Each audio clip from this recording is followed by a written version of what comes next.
Hello, xin chào mọi người. Chào mừng mọi người đã quay trở lại với kênh YouTube về sen đá của Tâm. Hôm nay chúng ta sẽ quay trở lại với series cách chăm sóc từng loại sen đá phù hợp với xứ nóng nhé.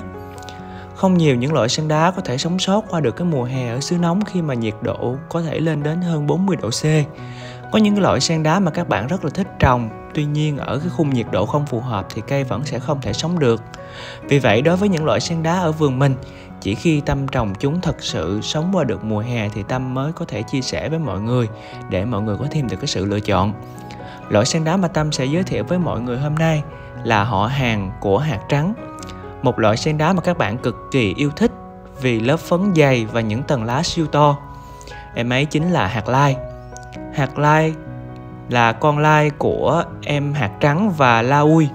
Chính cái sự lai tạo này mà các bạn sẽ thấy được rằng hạt lai có phần lá có độ dày hơn so với hạt trắng và có thể lên được cái màu hồng nhẹ khi mà trời đủ nắng và lạnh. Về sức sống thì các bạn có thể để ý rằng các cái loại sen lai thường có sức sống vượt trội hơn và dễ trồng hơn so với ba mẹ của chúng rất là nhiều. Đầu tiên thì mình sẽ nói về việc chọn chậu và đất trồng.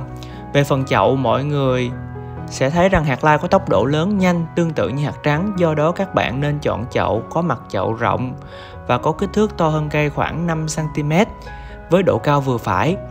Nếu chậu quá cao, để tránh thừa nước úng cây, các bạn có thể lót mút xốp hoặc là các cái loại đá size to ở bên dưới để giúp cây thoát nước nhanh hơn, đồng thời tiết kiệm được giá thể. Về phần giá thể, do chậu to sẽ thoát nước lâu hơn sau mỗi lần tưới, do đó các bạn hãy tăng cái thành phần thoát nước lên khoảng 70-80%. Giá thể mà mình dùng cho hạt lai thường là bu mai, bơ lai chiếm khoảng 60%, Akadama thì chiếm khoảng 30%. Bít mót và phân trùng quế chỉ chiếm khoảng 10% để làm thành phần kết dính và bổ sung dinh dưỡng. Nếu không có các nguyên liệu trên, các bạn có thể thay bằng bu mai bằng sỉ than, Akadama và bít mót có thể thay bằng đất trồng sen đá soi mít với tỷ lệ 70% hoặc là đất sạch với tỷ lệ 20%. Tiếp theo là về lượng nước tưới. Cây thuộc dạng lá mỏng cho nên khả năng tích nước sẽ yếu hơn so với các loại sen đá có lá dày. Thêm vào đó, chậu cây to sẽ tích nước lâu hơn là chậu nhỏ. Do đó lượng nước tưới nên được hạn chế, chỉ tưới vừa đủ khi các bạn sờ vào lá và cảm nhận nó đang mềm thôi. Tưới nhiều quá sẽ dễ tạo môi trường ẩm, lâu ngày sẽ phát sinh các loại nấm bệnh, dẫn đến thừa nước và làm cây bị nứt thân. Thứ ba là về vị trí để cây. Các cái loại sen có lớp phấn dày thì sẽ cần nhiều nắng và có thể chịu được nắng gắt hơn các cái loại sen không có phấn. Hạt lai cũng vậy, nó có thể chịu được nắng gắt, do đó hãy đặt cây ở những cái vị trí có thể nhận được khoảng trên 6 giờ nắng chiếu trực tiếp vào cây mỗi ngày. Nhưng khi nhiệt độ quá cao, hãy dùng lưới lan để giảm nhiệt cho cây và luôn nhớ rằng sen đá rất là thích gió nhé. Về nhân giống, hạt lai có thể được nhân giống bằng cách tách cây con từ cây mẹ. Do cây có xu hướng đẻ con khá nhiều, nên việc tách cây con sẽ nhanh hơn và dễ dàng hơn so với việc nhân giống bằng lá. Mình cũng đã thành công trong cái việc tách cây con từ cây mẹ. Cây con hiện tại đã phát rễ ổn, hút nước tốt và đang lớn lên từng ngày. Về phần cuối cùng là một vài lưu ý khi trồng hạt lai. Đầu tiên là do có lớp lá mỏng cho nên hạt lai không thể giữ được nhiều nước trong lá và sẽ dễ gặp tình trạng nứt thân khi bị tưới quá nhiều, giống như là bèo Nhật. Thứ hai là dù chịu nắng tốt nhưng khi nhiệt độ quá cao và không có lưới lan giảm nhiệt, cây sẽ rơi vào tình trạng thoái hóa rễ. Cây sẽ không phát triển rễ mới nữa và rễ cũ sẽ hỏng dần.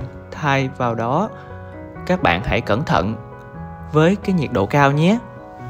Thứ ba là hạt lai có lớp lá khít nhau cho nên là nước sẽ không thể thoát đi được sau khi tưới mà sẽ đọng lại ở các cái kẽ lá. Các bạn hãy cố gắng thổi những cái nước này đi để tránh cây bị thối ngọn nha.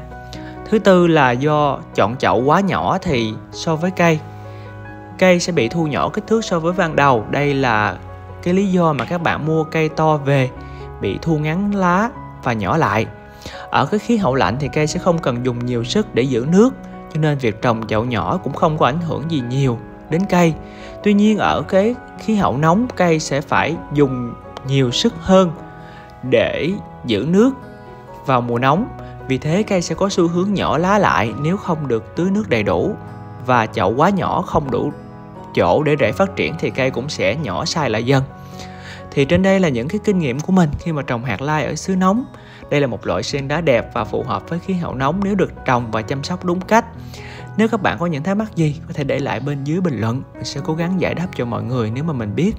Nhớ bấm like video và đăng ký theo dõi kênh của mình để mình có thêm động lực ra những video mới nhé. Xin chào tạm biệt mọi người.